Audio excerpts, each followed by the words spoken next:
G'day prospectors, Tony from Gold Talk, Leonora. Wow, what a day. We've just finished we had our 2 Aussie Gold Rush camps, and we just finished one there on the weekend, and just out doing a little bit of rehab here in Teaspoons. And I thought I'd go through something that's got everyone's knickers in a bit of a knot, and that's the new Aboriginal cultural heritage laws that came into effect as of 1st of July. So they now affect everyone, the new laws, and they affect prospectors. This will be one of those waffly bloody banging on a bit videos, but I know a lot of people are worried about it, and most people are really unsure about it, and myself too, to a certain extent. But the way I'm going to do it is just do this little bit of an introduction one now, and the next video I'll be doing will be a bit of a step-by-step through the heritage inquiry system on the computer, God help me, and that should get everyone pretty much where they need to be. I'll be doing some more on tier 3 activities, so scrape into text that Lisa and I are involved in, which is a little bit more complicated, to say the least, and I'll be going through that as well.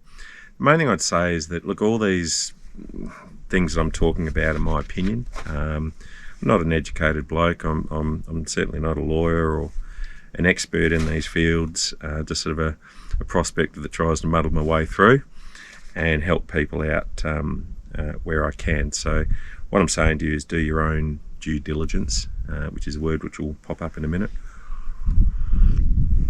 Make yourself a very large cup of coffee and we'll see how we go. Okay. First thing I'm going to say is I'm always learning, and that's with the prospecting and life, and anyone that thinks they know it all is pretty dangerous in my humble opinion. And I used to sort of separate prospectors into 2 groups, like professional prospectors and recreational prospectors. And I sort of thought that was fair and reasonable, but I got pulled up once by a person, and it sort of made me think about it quite a lot, and I think they're absolutely right. We have a West Australian miners' right, which is a very powerful piece of paper, and I think the thing is that we can't have it both ways. That's sort of what I'm coming to realise. And the thing is, you're either prospector or you're not. Forget professional, forget recreational. You know, if you're mad enough like Lisa and myself to do this 365 days of the year, well, so be it. Or if you're doing it for 10 days of the year, we're all working under the same laws and legislation, etc. And we're all in the same boat together. So I took what that fella said on board, and I've sort of adopted that. You know, we are all prospectors, and the upside of that is that whilst we have a lot of rights, we also have a lot of obligations. And whilst I know that this sort of comment won't make me a lot of friends, but I don't have a lot of friends anyway, so what's one more or less? But it's a blunt way of saying something that I think is relevant, and that is that, as I said, you cannot have it both ways with the WA Mining Act. And if you think that the laws don't apply to you because, well, I'm coming over to Western Australia for 2 weeks of the year and I'll do what I bloody want to do, or I only do this for 1 week of the year, and I just want to get a few little nuggets. Well, it's not good enough. Prospecting probably is not for you, and my advice would be go and look at taking up medieval basket weaving down the local men's shed or something like that. But if you're going to come out here, whether it's for 1 week or full time or what have you, I think you have to play by the rules. That's just my humble opinion.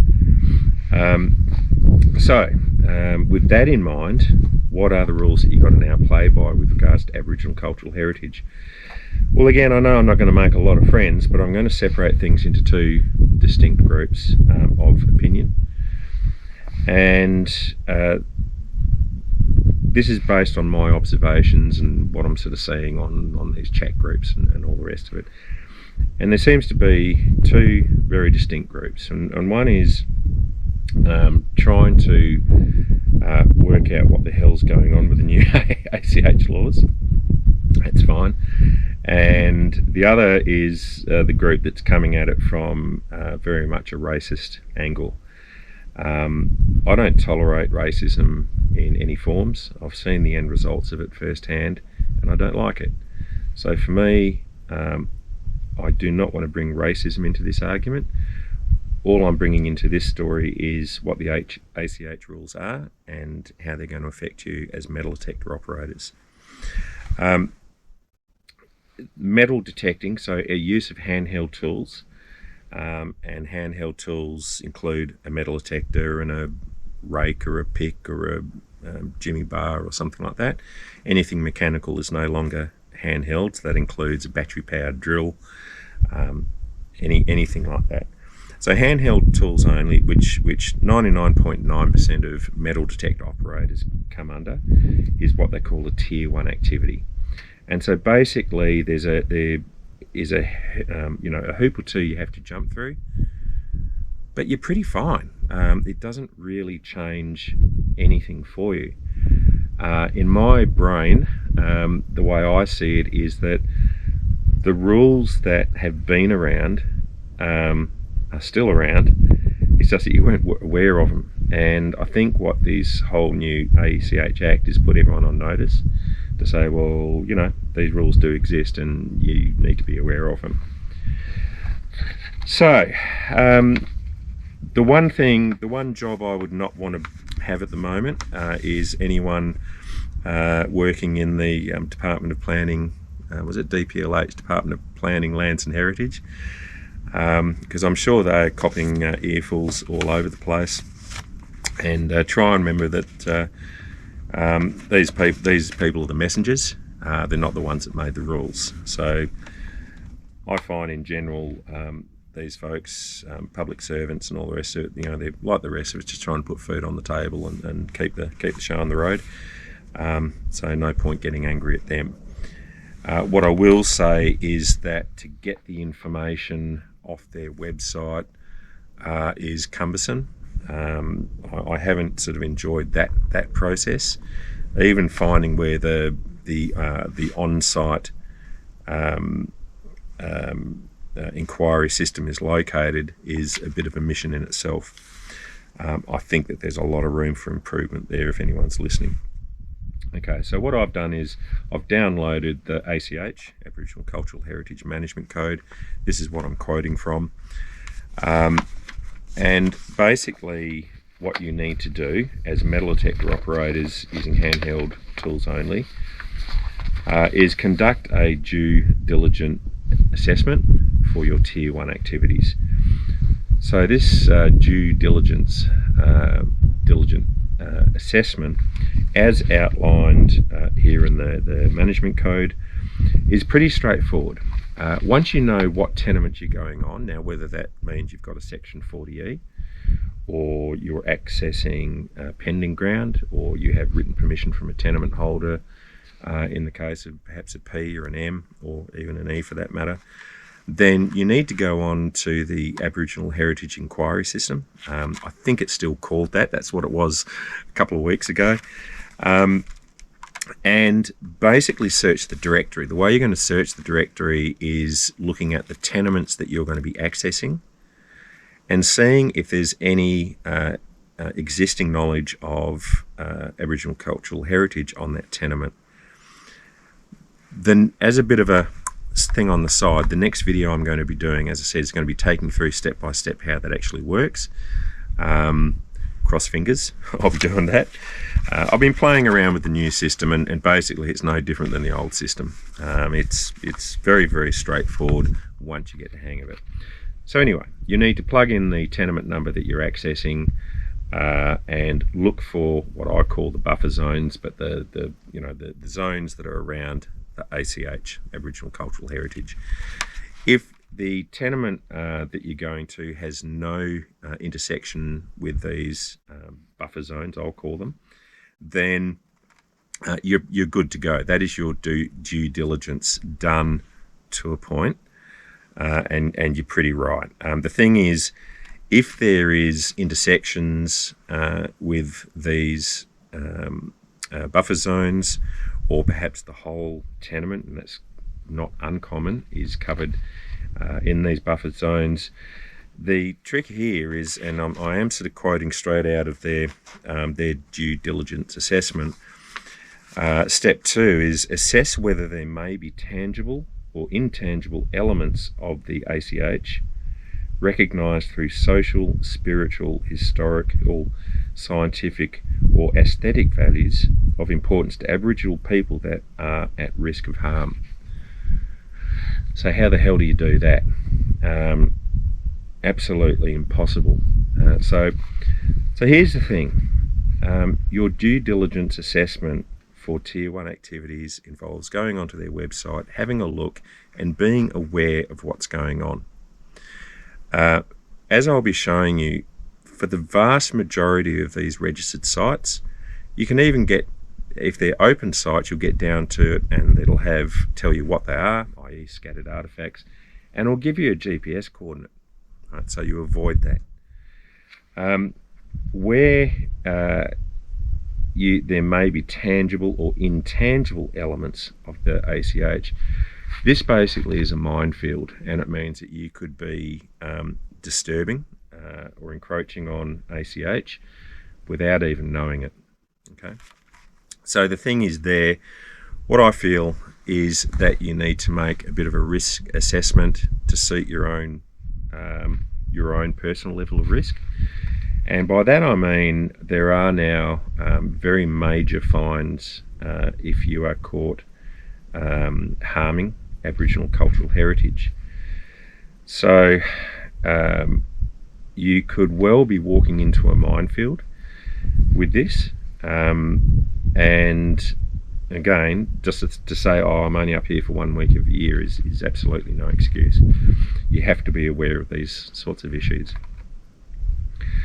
So you can, you really need to try and make yourself aware and say, well, there is a risk to me and my assets, therefore, i.e. your house, or your bank balance, if I'm caught harming Aboriginal heritage, whether I know it or not. Ignorance is no defence.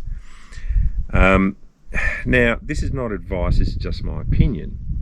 Your chance of getting pinged for harming Aboriginal cultural heritage, I believe, is extremely remote.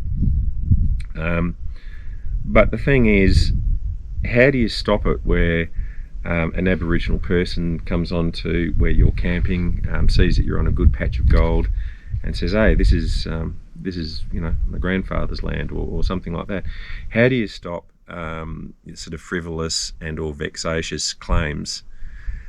And the answer is, well, the only way you can really do that would be by going through a very expensive process of getting the tenement surveyed and cleared by local knowledge holders.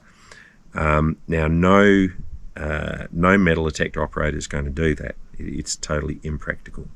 Okay. The thing is that they do use words in here which helps us out a little bit. For example, reasonable steps. The proponent takes all reasonable steps to avoid or minimise harm to ACH.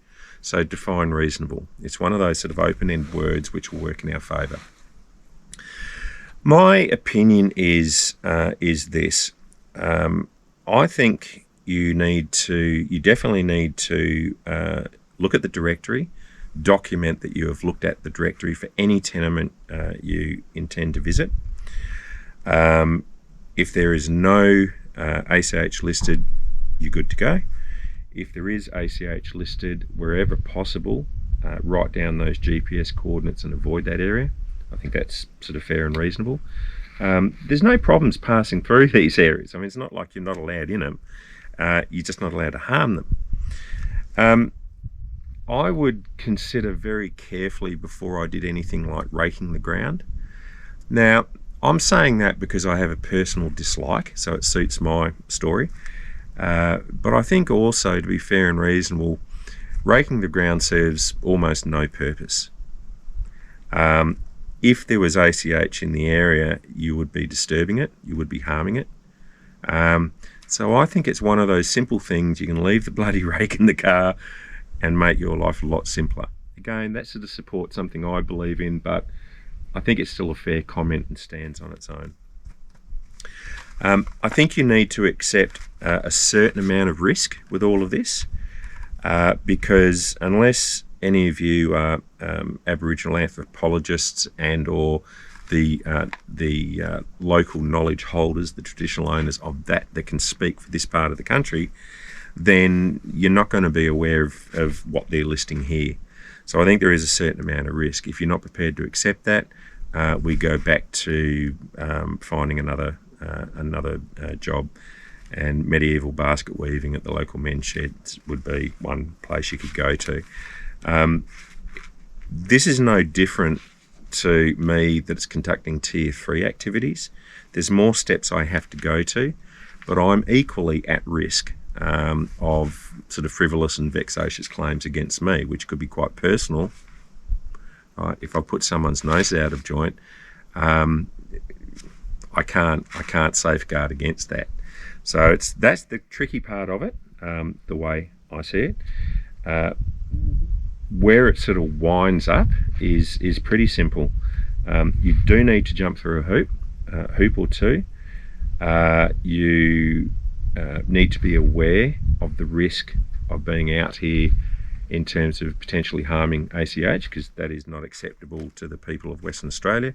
This is why the state government has acted on their behalf. I think the main thing is just keep doing exactly what you're doing out here, as in, well, exactly what you're doing. A couple of changes. I put the rake away, but still come out here and enjoy it. There's no problems there. But just be aware of where you are. And to be honest, that should have been the case prior to 1st of July 23. But now it certainly is the case post 1st of July 23. I hope that's been of some help. I cannot give you a black and white answer, particularly when it comes to the tangible or intangible elements of the ACH. But what I really do hope is that I've sort of pointed out that for a metal detector operator, this is no big deal. Okay, this is not really a problem, and really won't change a lot of what you're doing anyway. It just means you've got to suck it up and do a little bit more research into the ground that you're doing. As I said right from the word go, with your West Australian miners right, you also have obligations. And this is one of them now. You really need to check about where you're going.